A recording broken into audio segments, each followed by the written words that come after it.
그 남자가 몰래 통화하는 소리를 들었습니다. 이번에 확실해. 이 여자 건물까지 다 내 걸로 만들면 끝이야. 저는 이 얘기를 듣자마자 무릎이 풀렸습니다. 온몸에 소름이 돋았어요. 완전 속아 넘어갔다는 생각에 가슴이 미어질 것 같았습니다. 그가 올 때 저는 잠든 척을 하고 있었고 그는 제 옆에 누웠어요. 제 온몸은 바들바들 떨렸습니다. 여러분, 재혼을 생각하신다면 제 이야기가 여러분에게 교훈이 되길 바랍니다. 재혼이 나쁘다는 게 아니에요. 다만 사람을 잘 살펴봐야 한다는 말씀을 드립니다. 저는 이정화입니다. 올해 62살이죠.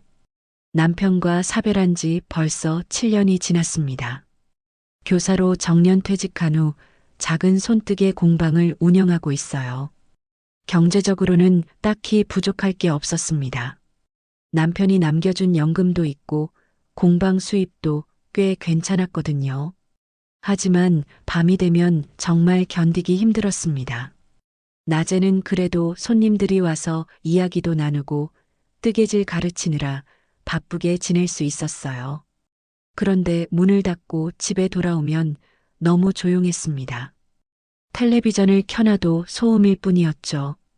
혼자 차린 저녁상 앞에 앉으면 목구멍이 막혀서 음식이 넘어가지 않았어요. 딸이 가끔 전화를 걸어주긴 했지만 애들 키우느라 바쁜 걸 아는데 어떻게 매번 외롭다고 할 수 있겠습니까? 그렇게 혼자만의 시간이 길어질수록 마음 한구석이 점점 허전해졌습니다. 그러던 어느 날 공방에 다니는 김선영 씨가 저에게 이런 말을 했어요. 선생님, 혼자 계시기엔 너무 아까우세요. 제가 아는 분 중에 괜찮은 남자분이 계신데 한번 만나보시는 게 어떨까요? 처음엔 당연히 거절했습니다. 이 나이에 무슨 소개팅이냐며 손사래를 쳤죠. 하지만 선영 씨가 계속 권했어요. 정말 괜찮은 분이에요. 전직 우체국장이셨고 부인을 3년 전에 여의셨대요. 선생님처럼 혼자 계시면서 외로워하신다고 하더라고요. 우체국장이라는 말에 마음이 조금 움직였습니다.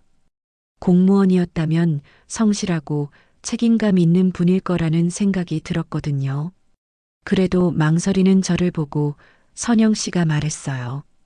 그냥 커피 한 잔만 드세요. 부담 갖지 마시고요. 결국 저는 고개를 끄덕였습니다.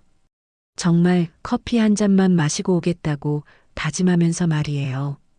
약속 장소는 집 근처 조용한 카페였습니다. 가슴이 두근거렸어요. 이런 설렘이 언제 이후였을까 싶을 정도로 오랜만이었습니다. 거울 앞에서 옷을 몇 번이나 갈아입었죠. 너무 꾸민 것 같기도 하고 너무 수수한 것 같기도 하고 카페에 도착했을 때 이미 그분이 와 계셨습니다. 윤상철이라고 하셨어요. 67살이라고 하는데 나이에 비해 꽤 젊어 보였습니다. 깔끔하게 차려입은 모습이 첫인상부터 좋았어요. 안녕하세요. 윤상철입니다. 이렇게 좋은 분을 만나게 되어 영광입니다.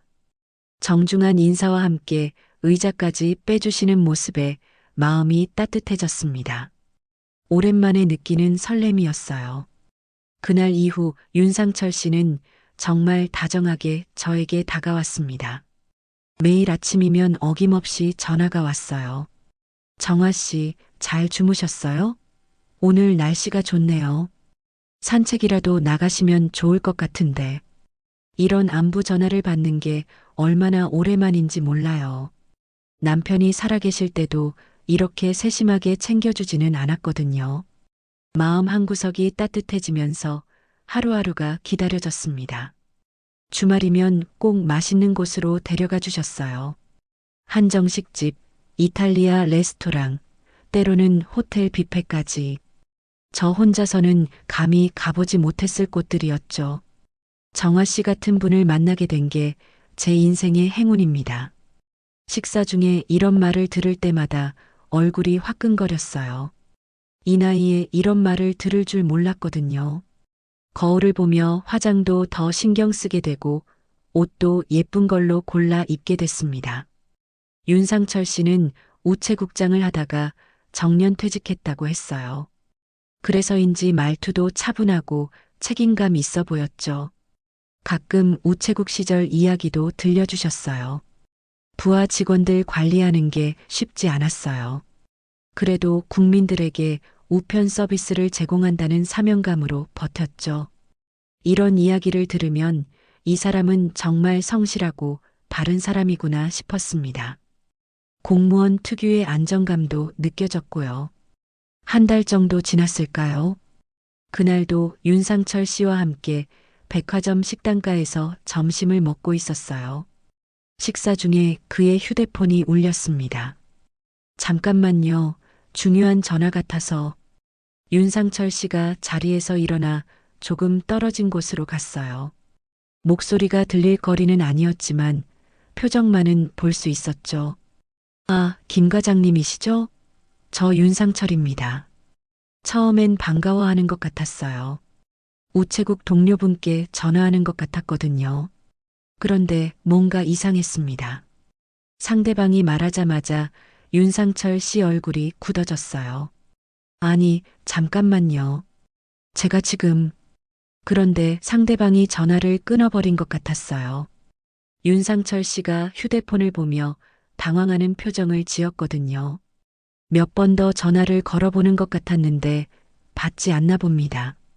돌아와서는 아무렇지 않은 척 했어요. 죄송해요. 옛날 동료가 전화했는데 급한 일이 있나 봐요. 하지만 그의 표정은 여전히 어둡고 불안해 보였습니다. 식사 내내 휴대폰을 자꾸 확인했고 평소처럼 대화에 집중하지 못했어요. 집에 와서도 그 장면이 계속 머릿속에 맴돌았습니다. 뭔가 석연치 않았거든요. 정말 반가운 동료라면 왜 그렇게 급하게 전화를 끊었을까요? 그리고 왜 다시 받지 않을까요? 혹시 제가 너무 예민하게 생각하는 건 아닐까 싶어서 애써 잊으려 했어요. 그런데 며칠 후에도 비슷한 일이 또 있었습니다. 카페에서 만났는데 또 전화가 왔어요. 이번에는 박 부장님이라고 했는데 역시 통화가 제대로 이어지지 않는 것 같았어요. 상대방이 뭔가 놀란 듯한 반응을 보이고는 금세 전화를 끊어버리는 것 같았거든요. 윤상철 씨는 이번에도 옛날 동료들이 요즘 바쁜가 봐요라고 웃어넘겼지만 제 마음 한구석에는 작은 의심이 싹트기 시작했습니다. 그런 의심을 품고 있던 차에 딸에게 윤상철 씨 이야기를 했습니다. 처음에는 단순하게 좋은 사람을 만났다고만 말하려 했어요. 하지만 딸의 반응은 예상과 완전히 달랐습니다. 엄마, 뭐라고요? 벌써 결혼 생각까지 하신다고요? 민지의 목소리가 한 옥타브 올라갔어요. 전화 너머로도 당황한 게 느껴졌죠. 아니야, 아직 그런 건 아니고. 그냥 좋은 분이라서. 엄마, 만난 지 얼마나 됐다고 그러세요? 한 달도 안 됐잖아요. 며칠 후 딸이 사위와 함께 집으로 찾아왔어요. 평소라면 손자도 데리고 왔을 텐데 이번엔 둘만 왔더군요. 뭔가 진지한 이야기를 하려는 것 같았습니다. 거실에 앉자마자 딸이 입을 열었어요. 엄마, 솔직히 말씀드릴게요. 너무 성급한 것 같아요. 사위도 거들었습니다. 어머니, 요즘 뉴스 보시죠? 결혼 사기 정말 많아요. 특히 재산 있는 중년 여성들을 노리는 경우가 부쩍 늘었다고 하더라고요. 딸이 고개를 끄덕였어요. 맞아요, 엄마. 최소한 그분의 과거는 확인해 보셨어야죠. 정말 우체국장이 맞는지, 집은 어디에 사는지, 자녀는 있는지. 그런 건 다 물어봤어. 부인 돌아가시고 혼자 사신다고 했고, 자녀도 없다고 하고, 그게 다 진짜인지 어떻게 알아요? 요즘 사기꾼들 얼마나 교묘한데요. 딸의 말에 마음이 불편했어요.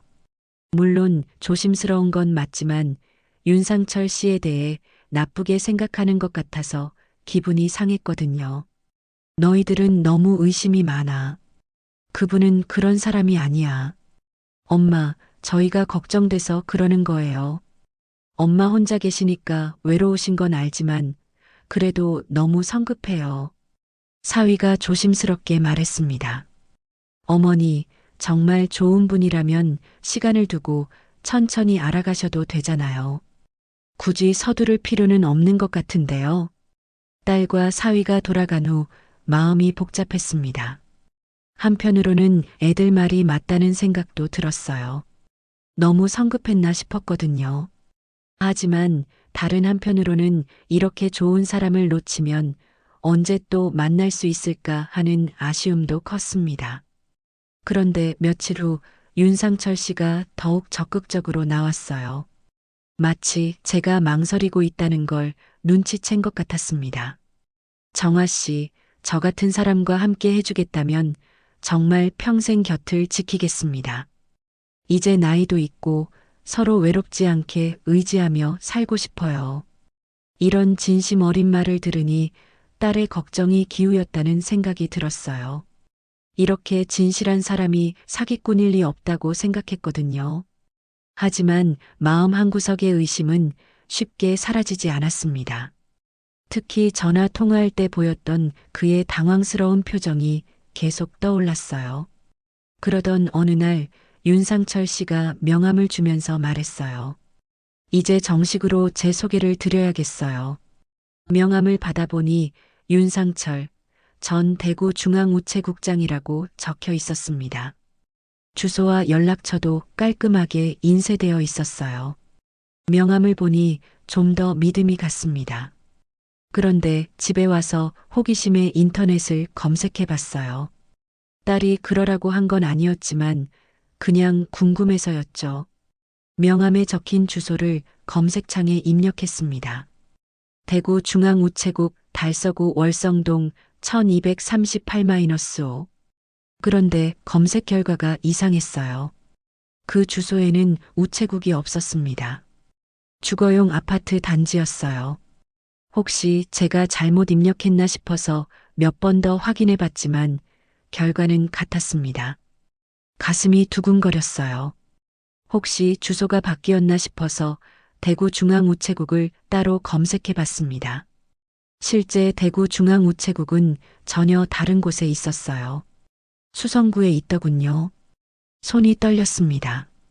이게 무슨 일인가 싶었어요.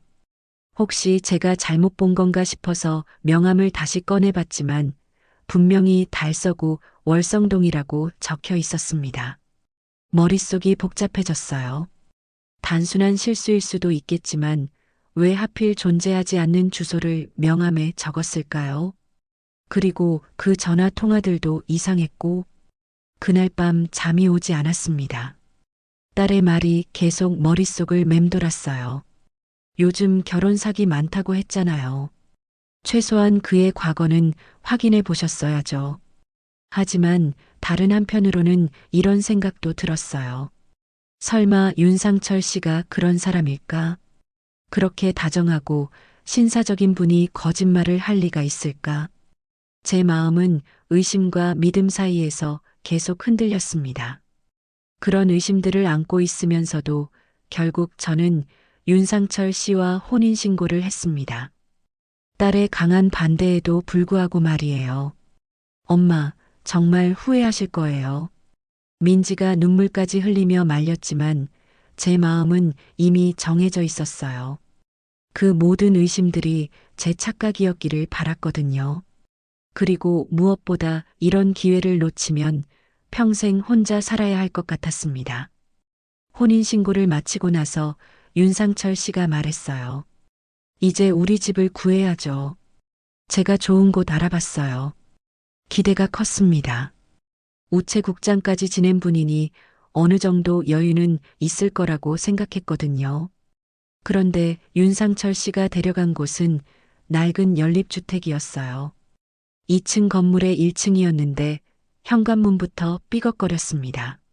안으로 들어가니 방 2개와 작은 거실, 부엌이 전부였어요. 벽지는 누렇게 변색되어 있었고 바닥 장판도 여기저기 뜯어져 있었습니다. 여기가 우리 신혼집인가요? 제가 당황해서 물어보니 윤상철 씨가 어색하게 웃었어요. 임시일 뿐이에요. 곧 더 좋은 집으로 옮길 겁니다. 지금은 급하게 구한 거라서 마음이 답답했지만 어쩔 수 없었어요. 이미 혼인신고까지 마친 상황에서 집이 마음에 들지 않는다고 할 수도 없었거든요. 그래요. 임시라면 괜찮죠.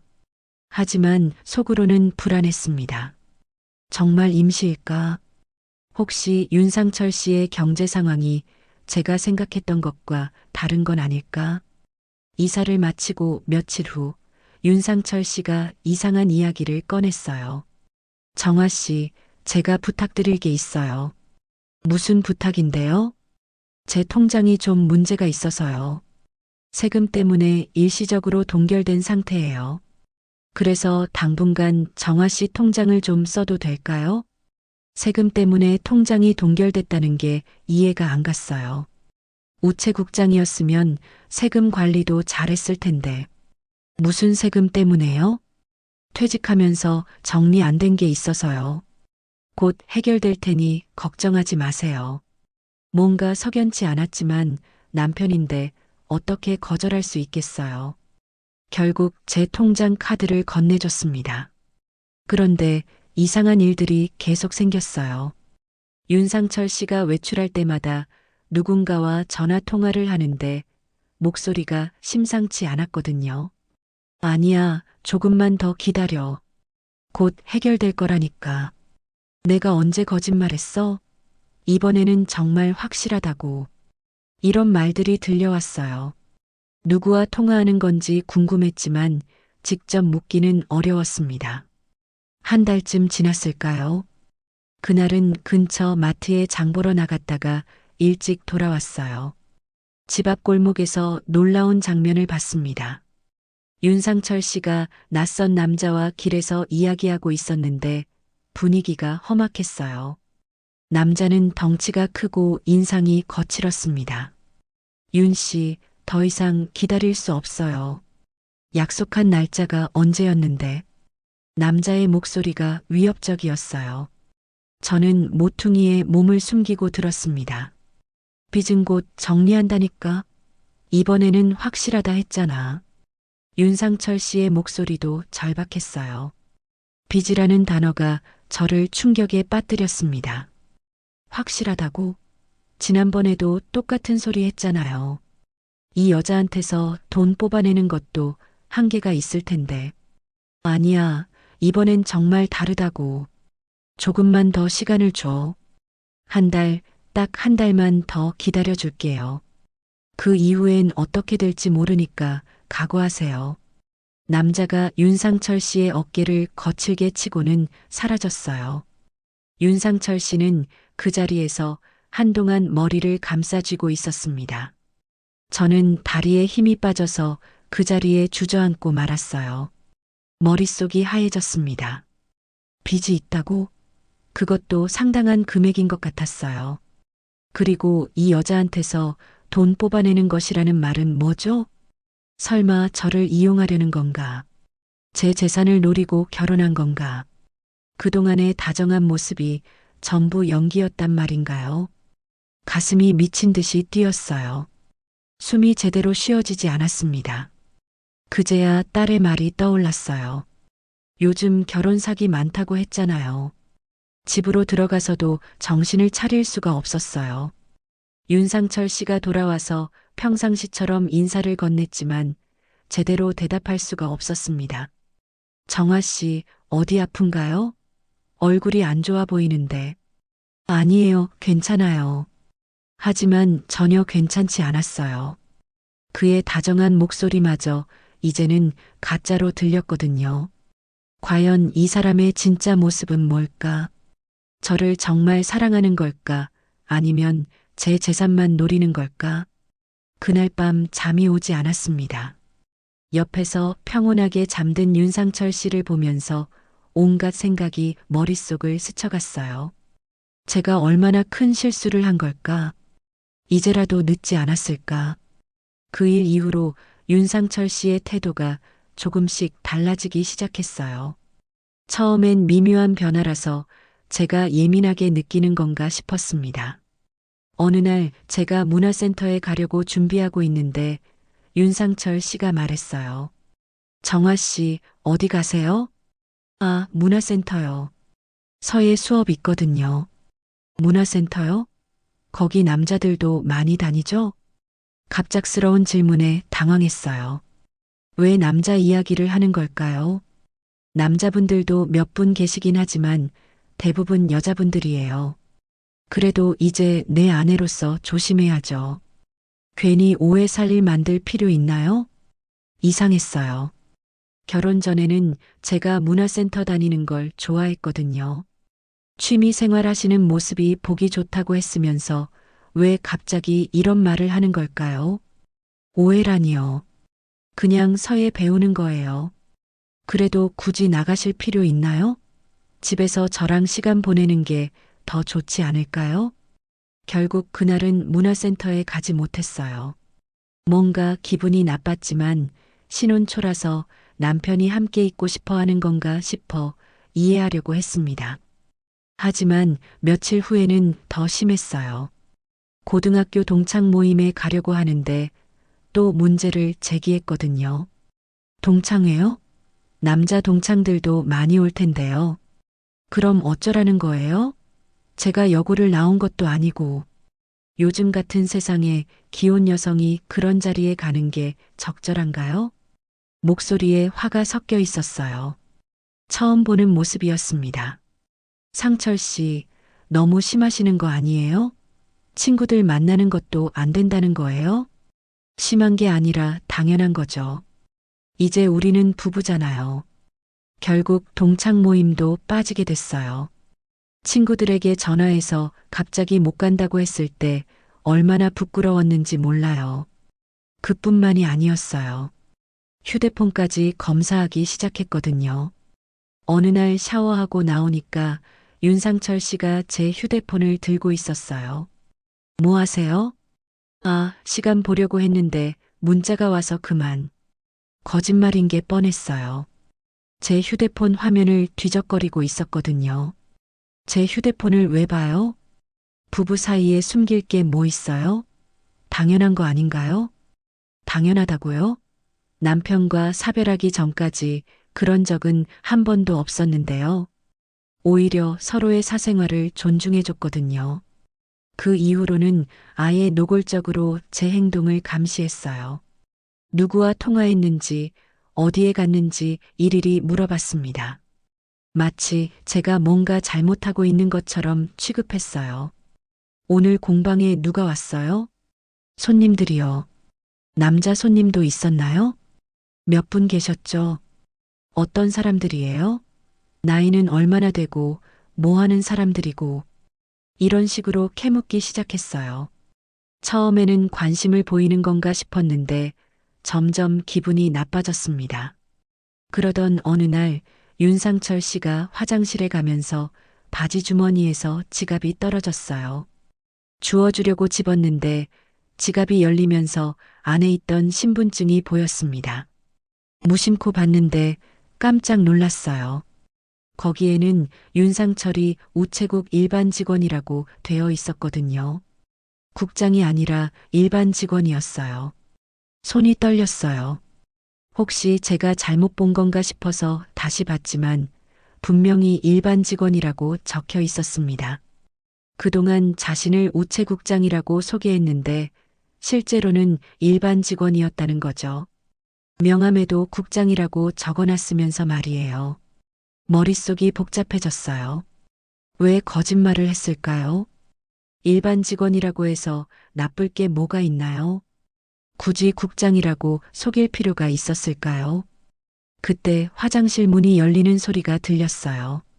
급하게 지갑을 제자리에 놨습니다. 지갑이 떨어졌네요. 윤상철 씨가 지갑을 주우면서 말했어요. 네, 방금 떨어뜨리신 것 같아서. 평상시처럼 대답했지만 마음은 전혀 평상시가 아니었어요. 이 사람이 저에게 거짓말한 게 또 하나 드러난 거잖아요. 우체국 주소도 가짜였고 이제 직급도 거짓이었어요. 대체 이 사람의 진짜 모습이 뭔가요? 저를 왜 속이고 있는 거죠? 그날 밤 잠들기 전까지 온갖 생각이 머릿속을 맴돌았어요. 빚도 있고 경력도 거짓이고 이제는 저를 통제하려고까지 하고 이게 정상적인 결혼 생활인가요? 점점 확신이 들었어요. 이 결혼은 분명 뭔가 잘못되었다고. 하지만 어떻게 해야 할지 막막했습니다. 이미 혼인신고도 마쳤고 함께 살고 있는데 말이에요. 그런 의심들을 품고 지내던 어느 날 충격적인 일이 벌어졌어요. 제가 운영하는 손뜨개 공방 건물에 세입자가 살고 있거든요. 2층과 3층을 월세로 내놓고 있었는데 그중 2층에 사는 박 씨가 갑자기 찾아왔어요. 사모님, 잠깐 여쭤볼 게 있어서요. 무슨 일이세요? 월세 입금 계좌가 바뀌었다고 하시던데 맞나요? 순간 무슨 말인지 이해가 안 갔어요. 계좌가 바뀌었다고요? 저는 그런 얘기 한 적 없는데요. 그럼 사모님 남편분이 오셨는데요. 사모님 명의로 된 계좌가 문제가 있어서 임시로 자기 계좌로 넣으라고 하시던데요. 가슴이 철렁했어요. 윤상철 씨가 제 모르게 세입자한테 갔다는 거죠? 언제 그러셨는데요? 어제요. 사모님이 은행 업무 처리하러 가셨을 때 오셨어요. 사모님 계좌에 세금 문제가 생겨서 당분간 사용할 수 없다고 하시더라고요. 머릿속이 하얘졌어요. 제 계좌에는 아무 문제가 없었거든요. 그런데 왜 세입자한테 거짓말을 한 거죠? 혹시 새로운 계좌번호 받으셨어요? 네, 여기 있어요. 박 씨가 건네준 메모지를 보니 윤상철 씨 명의의 계좌였어요. 손이 덜덜 떨렸습니다.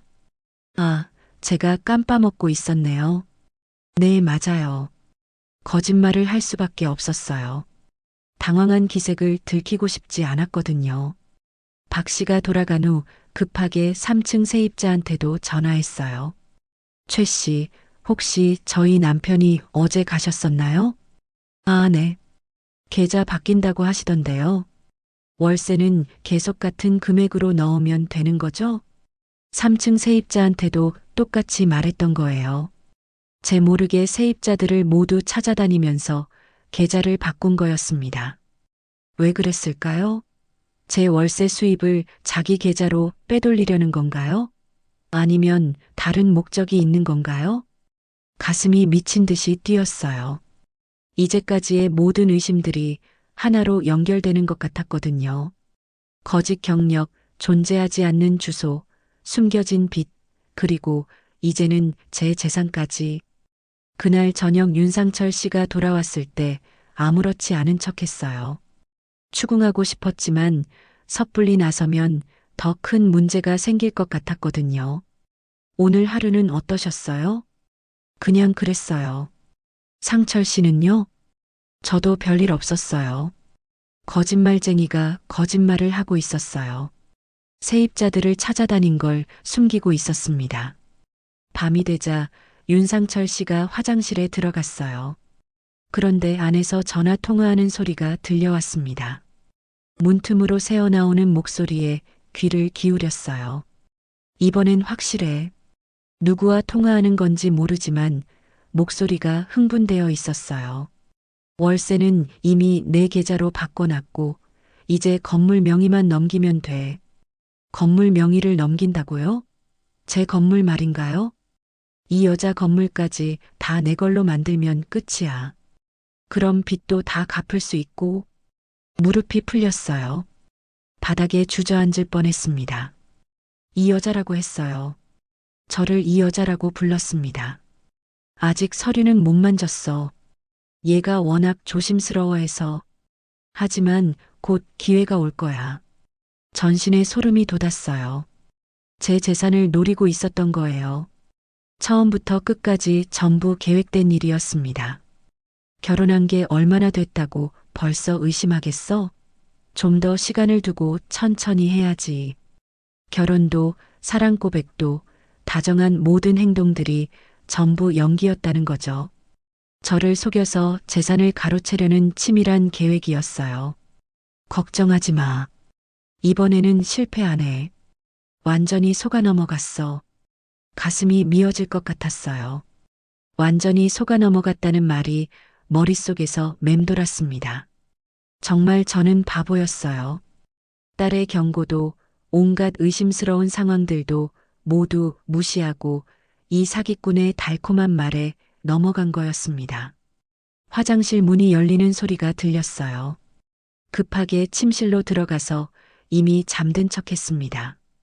윤상철 씨가 침대에 누웠지만 제 온몸은 바들바들 떨리고 있었어요. 옆에 누워있는 이 사람이 사기꾼이었어요. 저를 이용해서 재산을 빼앗으려는 범죄자였습니다. 어떻게 이렇게 자연스럽게 연기할 수 있을까요? 어떻게 이렇게 태연하게 거짓말을 할 수 있을까요? 그 순간 모든 게 명확해졌어요. 이 결혼은 처음부터 잘못된 거였어요. 제가 얼마나 큰 함정에 빠진 건지 이제야 깨달았습니다. 하지만 어떻게 빠져나갈 수 있을까요? 이미 결혼도 했고 같은 집에서 살고 있는데 말이에요. 그날 밤 한잠도 못 잤어요. 옆에서 코 고는 윤상철 씨를 보면서 온갖 생각이 머릿속을 스쳐갔습니다. 어떻게 해야 할까? 이대로 당하고만 있을 수는 없는데. 새벽이 되자 마음을 정했어요. 일단 딸에게는 말할 수 없었습니다. 내가 그럴 줄 알았다는 소리를 들을 게 뻔했거든요. 그래서 아들 민수에게 전화했어요. 민수야, 엄마 좀 도와줄 수 있겠니? 엄마, 무슨 일이세요? 목소리가 이상한데. 지금 당장 만날 수 있을까? 급한 일이 있어서. 아들은 퇴근 후 바로 근처 카페로 나왔어요. 윤상철 씨에게는 친구 만나러 간다고 했습니다. 엄마, 대체 무슨 일이에요? 모든 걸 털어놨어요. 세입자 계좌 바꾼 일, 화장실에서 들은 통화 내용까지 전부 말했습니다. 아들의 얼굴이 점점 굳어졌어요. 미친 거 아니에요? 이건 완전한 사기잖아요. 그래서 내 도움이 필요해. 혼자서는 어떻게 해야 할지 모르겠어. 아들이 즉시 행동에 나섰어요. 일단 은행부터 가세요. 모든 계좌를 점검하고 혹시 몰래 빠져나간 돈이 있는지 확인해야 해요. 다음 날 윤상철 씨가 외출한 사이 은행에 갔습니다. 다행히 제 통장에서 큰 돈이 빠져나간 흔적은 없었어요. 하지만 최근에 소액들이 여러 번 인출된 기록이 있었습니다. 이 돈들 기억하세요? 아니요, 제가 뽑은 게 아니에요. 윤상철 씨가 제 카드로 몰래 인출한 거였어요. 은행 직원의 조언에 따라 즉시 카드를 재발급받고 비밀번호도 바꿨습니다. 부동산 등기소에도 가봤어요. 혹시 제 모르게 건물 명의에 변동이 있었나 싶어서였죠. 다행히 아직은 아무 변화가 없었지만 만약을 대비해 추가 보안 절차를 밟았어요.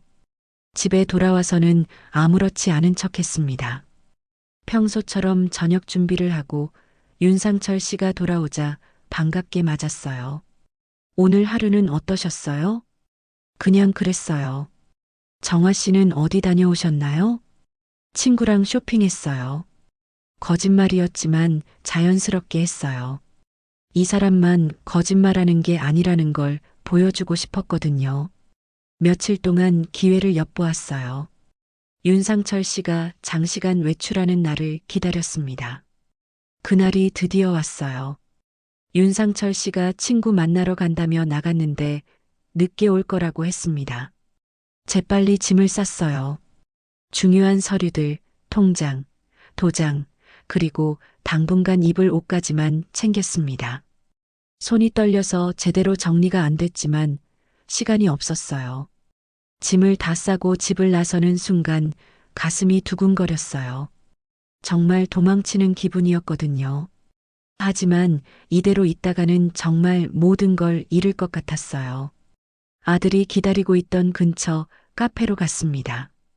짐을 보자마자 아들이 안도의 표정을 지었어요. 잘하셨어요, 엄마. 이제 안전한 곳으로 가시죠.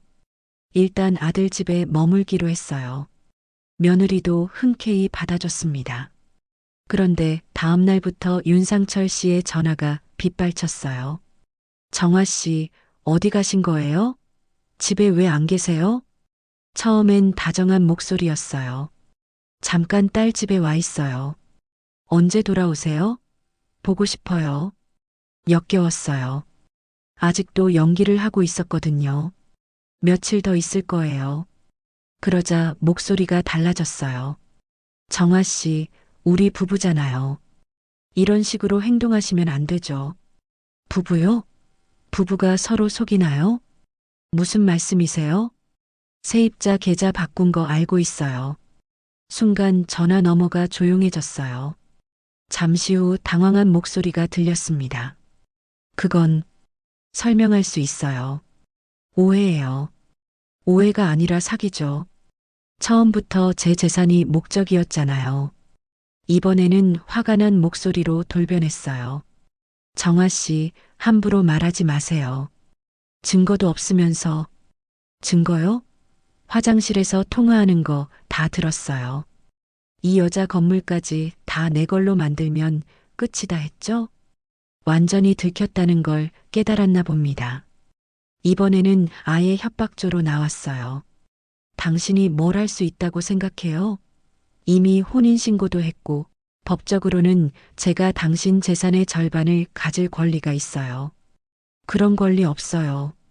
사기 결혼이니까. 사기라고 증명할 수 있어요? 목소리가 점점 위협적으로 변했어요. 이제 가면을 완전히 벗은 거였습니다. 정아 씨, 돌아오세요. 그러지 않으면 어떻게 될지 몰라요. 그 순간 확신했어요. 이 사람은 정말 위험한 사람이라는 걸. 더 이상 망설일 이유가 없었습니다. 윤상철 씨, 이제 더는 내 인생을 망치게 두지 않겠어요. 다시는 연락하지 마세요. 전화를 끊고 즉시 번호를 차단했어요. 이제 진짜 싸움이 시작된 거였습니다. 윤상철 씨와의 연락을 차단한 후 아들의 조언에 따라 경찰서에 신고했습니다. 처음에는 단순한 부부 갈등으로 치부할까봐 걱정했는데 담당 형사님이 생각보다 진지하게 받아들여 주셨어요. 요즘 이런 결혼 사기가 정말 많아요. 상세하게 말씀해 주세요. 세입자 계좌 바꾼 일, 거짓 경력, 존재하지 않는 우체국 주소까지 모든 증거를 제출했습니다. 특히 화장실에서 들은 통화 내용을 설명할 때 형사님의 표정이 심각해졌어요. 이 사람이 혹시 다른 피해자도 있을 가능성이 높습니다. 수사해 보겠어요. 며칠 후 충격적인 소식을 들었습니다. 윤상철이 체포됐다는 거였어요. 그것도 저 말고 다른 피해자들이 더 있다고 했습니다. 이정아 씨 나와주세요. 경찰서에서 연락이 왔어요. 가서 보니 윤상철 씨와 똑같은 수법으로 피해를 당한 여성들이 더 있었습니다. 50대 후반의 한 여성분은 운영하던 작은 식당을 다 뺏겼다고 했어요. 저도 처음엔 정말 좋은 사람인 줄 알았어요. 우체국장 출신이라고 하면서 얼마나 신사적이었는지 몰라요.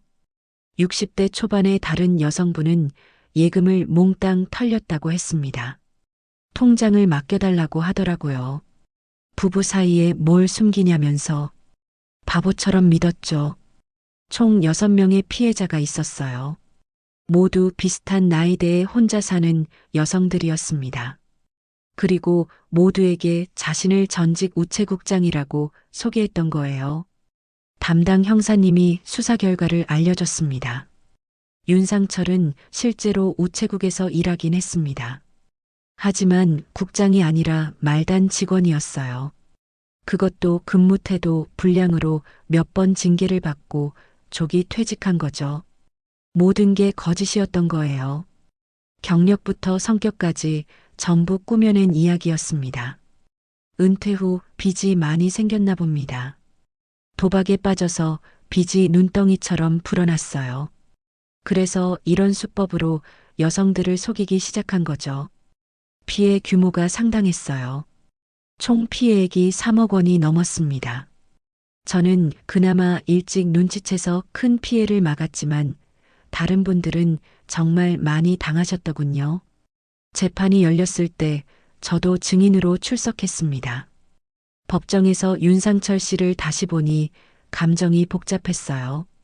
그때 그 다정했던 모습이 전부 연기였다는 게 아직도 믿기지 않았거든요. 피고인은 계획적이고 지능적인 범행을 저질렀습니다. 피해자들의 외로움을 악용한 악질적 범죄입니다. 검사님의 구형 내용을 들으니 제가 얼마나 위험한 상황에 있었는지 새삼 실감났어요. 결국 윤상철 씨는 징역 5년을 선고받았습니다. 사기죄와 문서 위조죄까지 더해져서였죠. 법정을 나오면서 다른 피해자분들과 이야기를 나눴는데 모두들 같은 심정이었어요. 외로움이 독이 되는 줄 몰랐어요. 60대 김 씨가 한숨을 쉬며 말했습니다. 저도요. 혼자 사는 게 이렇게 위험한 줄 몰랐네요. 집으로 돌아온 후 정말 많은 생각을 했어요. 아들 집에서 한 달 정도 더 있다가 제 집으로 돌아왔습니다. 윤상철 씨가 살았던 흔적들을 모두 치우니 마음이 좀 편해졌어요. 딸이 찾아와서 말했습니다. 엄마, 정말 다행이에요. 더 큰 피해 당하기 전에 알아차리셔서 내가 처음에 반대한 게 맞았구나. 엄마가 너무 성급했어. 이제는 그런 일 없겠죠? 고개를 끄덕였어요. 정말 다시는 이런 일이 있어서는 안 되겠다고 생각했거든요. 공방을 다시 열었을 때 단골 손님들이 걱정해 주셔서 고마웠어요. 선영 씨는 너무 미안해했습니다. 선생님, 제가 소개해드린 건데 이런 일이 아니에요. 선영 씨도 속은 거잖아요. 그 사람이 워낙 교묘했으니까 다시 혼자 사는 일상이 시작됐어요. 처음엔 또 외로워질까봐 걱정했는데 의외로 평온했습니다. 가족들이 더 자주 연락하고 찾아와 주기도 했고 무엇보다 제 자신을 돌아볼 시간이 생겼어요. 문화센터도 다시 다니기 시작했고 동창 모임도 참석했습니다. 친구들과 수다 떨고 손뜨개 가르치고 손자들과 시간 보내는 것만으로도 충분히 행복했어요. 어느 날 일기를 쓰면서 깨달았습니다. 외로움에 흔들려 성급히 내린 선택이 제 인생의 가장 큰 후회였습니다. 노년의 행복은 결국 곁에 있는 가족과 작은 일상에 있다는 걸 이제야 깨달았어요. 완벽한 사람을 찾으려 하지 말고 지금 제가 가진 것들에 감사하며 살아야겠다고 생각했습니다. 혼자라고 해서 외로운 게 아니라 혼자서도 충분히 행복할 수 있다는 걸 배웠거든요.